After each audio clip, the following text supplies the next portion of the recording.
Welcome to SuperTalk Outdoors from the Open Season Property Studio. We really appreciate you joining us as we continue our celebration of the great outdoors of Mississippi every Monday at lunchtime, so that we can all sort of come together in this moment and celebrate Mississippi being the capital of the outdoors in America. It's January 27, 2024, as seasons are quickly coming to an end. Although there's been an extension, we'll get there in just a second. Listen, some of you are riding in your cars, you're headed back, or your trucks, and you're headed back from deer camp or from duck hunting. Some of you are working, and just listening. Some of you are legislators headed to the Mississippi legislature. But wherever you come from, whatever the mode of listening to this show, we really appreciate you joining us as we continue to celebrate the great outdoors in Mississippi. Listen, I had a great weekend in the Mississippi Delta.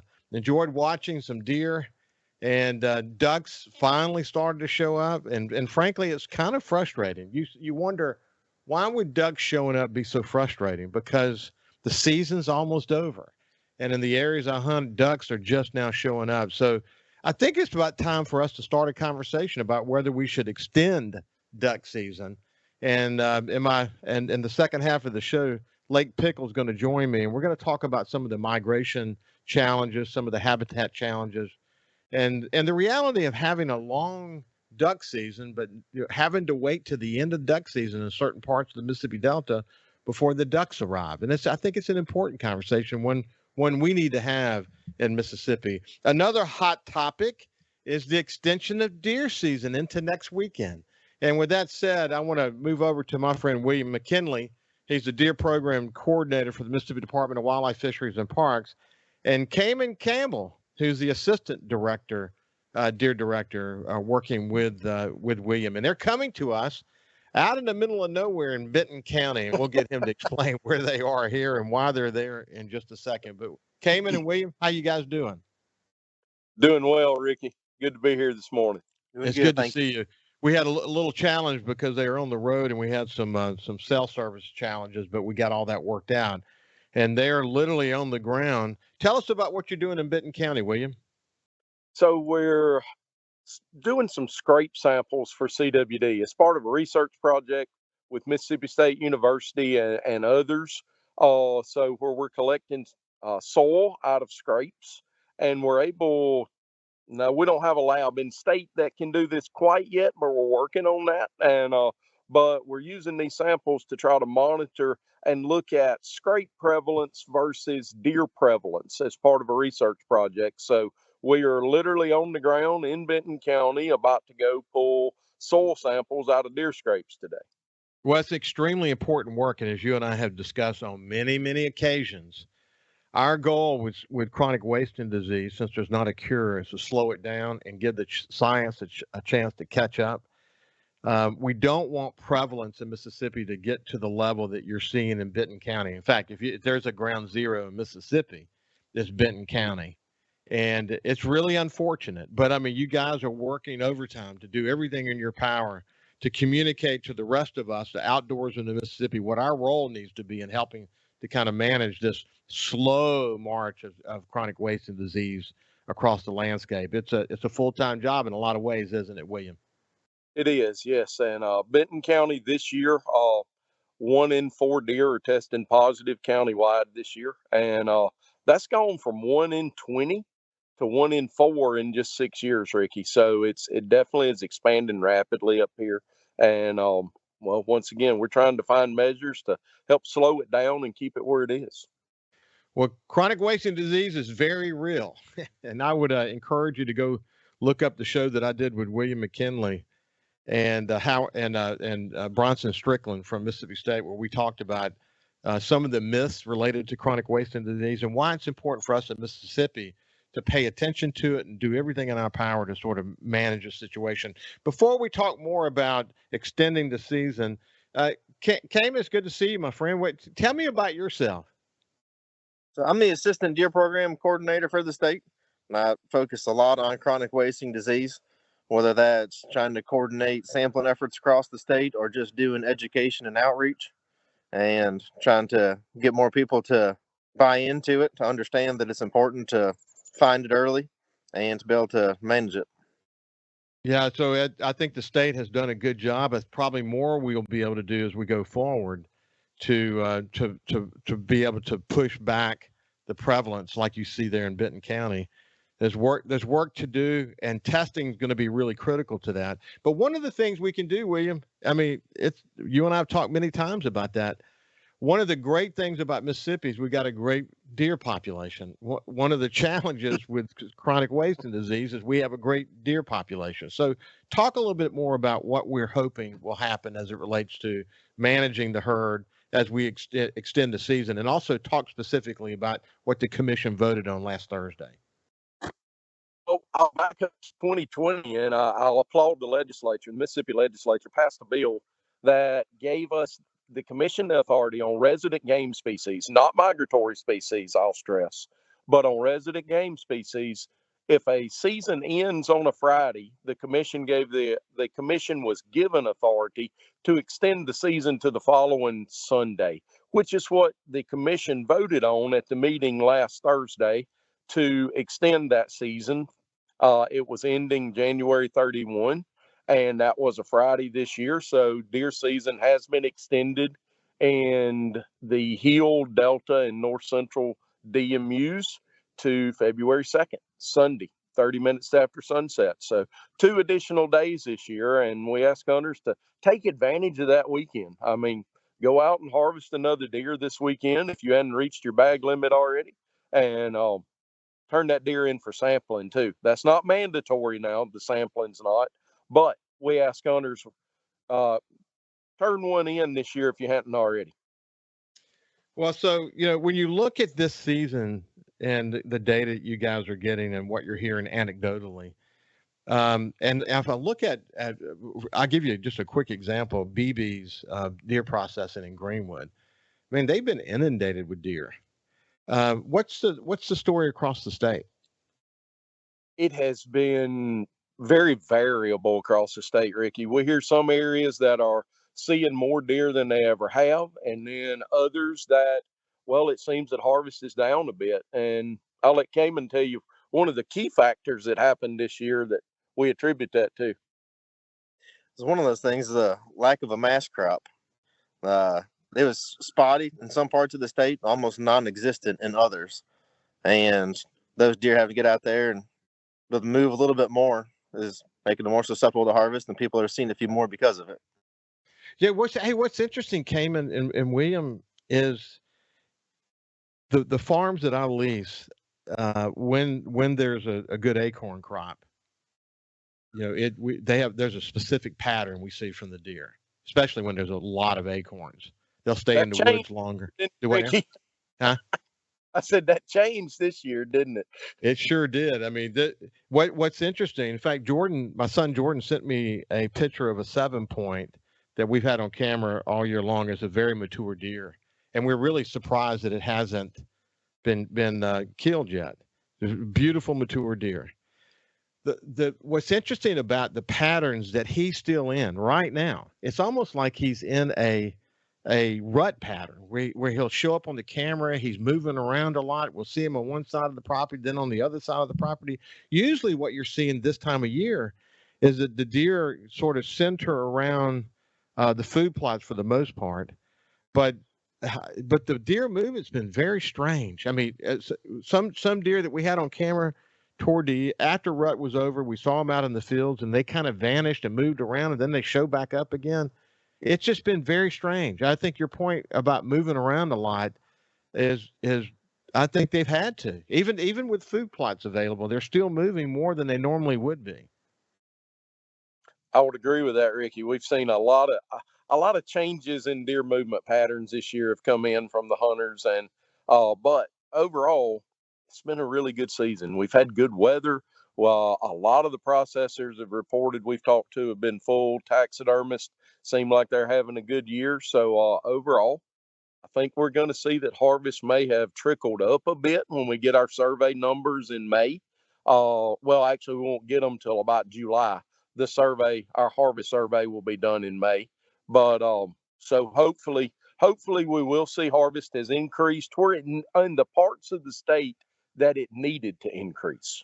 Yeah. One of the things, and again, I give you a lot of credit for this, William, and you and I have talked lots about this, but on the farms that I lease, we have really been a lot more aggressive with trying to manage the doe herd. I mean, in one particular place that you know about, it was way too high, and we put a lick on it, but still, we got a long way to go based on the camera surveys. But at least we're focused on it. We're trying, like everything, to direct people there if they want to shoot a doe. This is the farm I want you to go to shoot a doe, etc.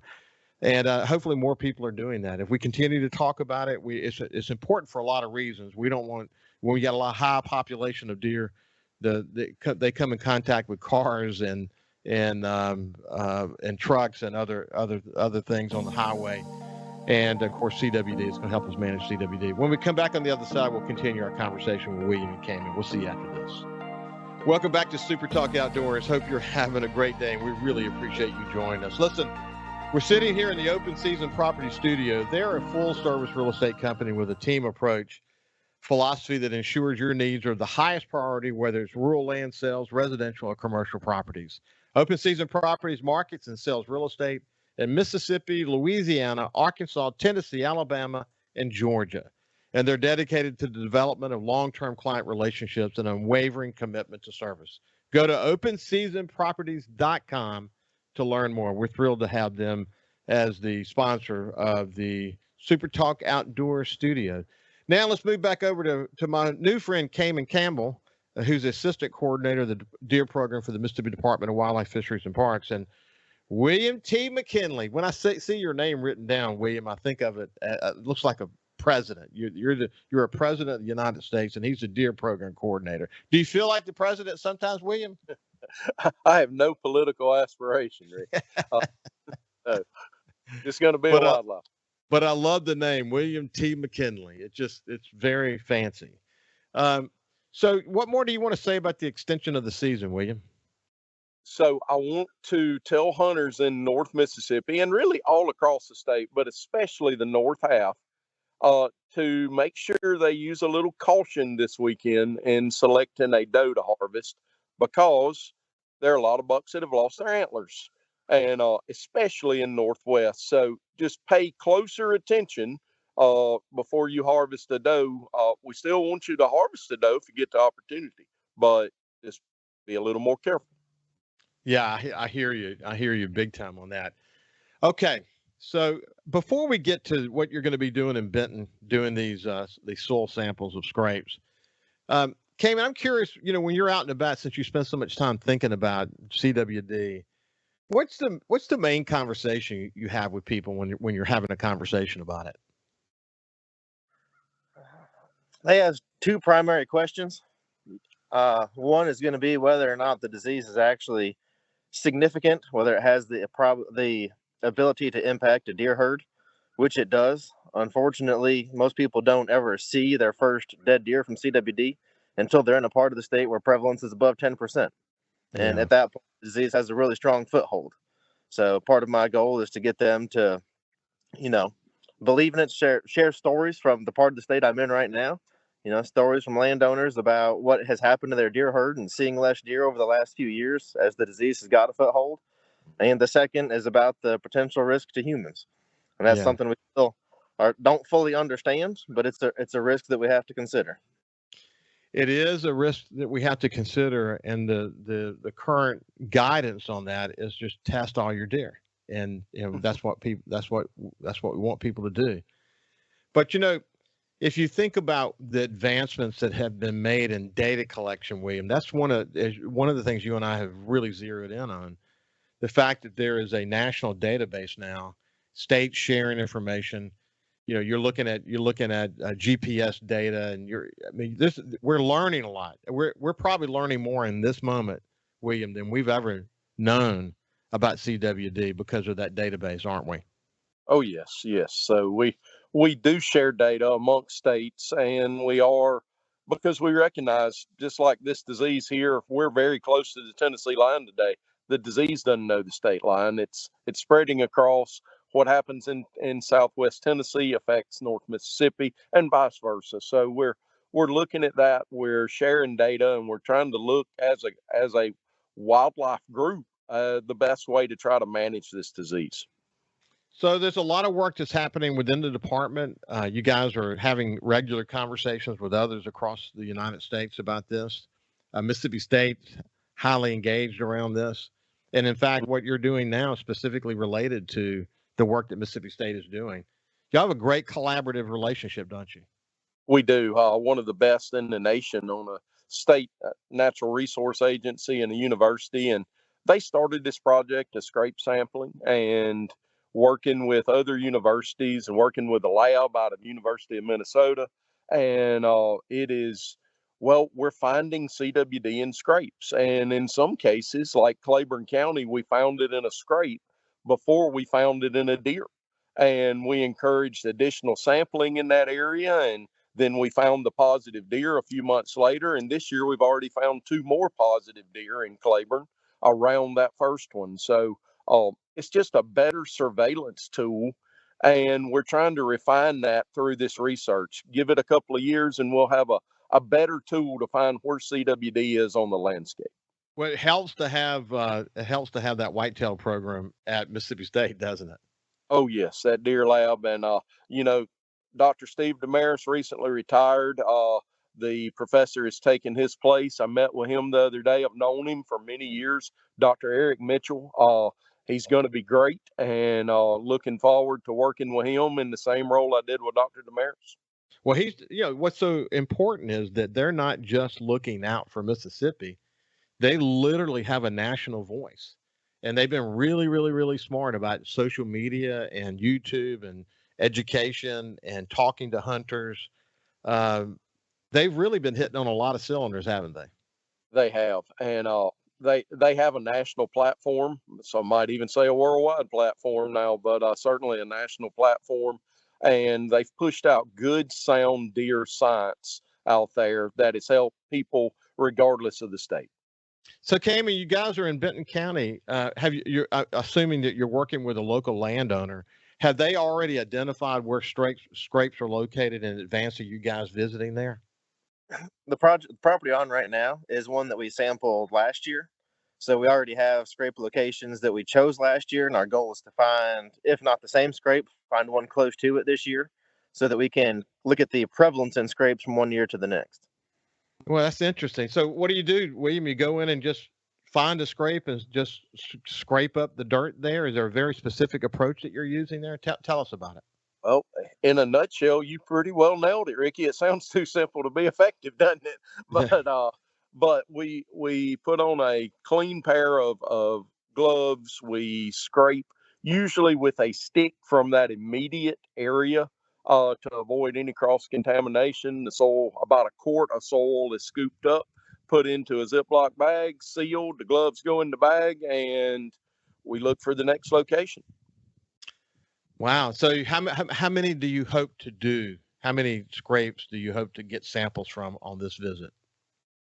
On this property, we're looking at 30. But for this spring, late winter, we're looking at around 300 to 500. We're going to try to sample, and today is the very first ones we are sampling. So, wow, yeah, that's going to be great. And so, all over the state, or central into the areas where you are now? it will be pretty well all. It will be around the areas of the state where we've already found CWD. Interesting, interesting. Yeah, it's a troubling discovery. I remember when I first heard that Claiborne County had found CWD in a scrape, and then you start letting your mind run wild a little bit about how scrapes are created and the socialization that occurs, and you don't want to find CWD in a scrape, do you? You don't, but Ricky, if it's there, you want to find it as early as you possibly can because your management action and you got a bigger range of actions you can take. So Yeah. compared to a cancer diagnosis, you want to find it as early as possible so that you have the ability to start managing it.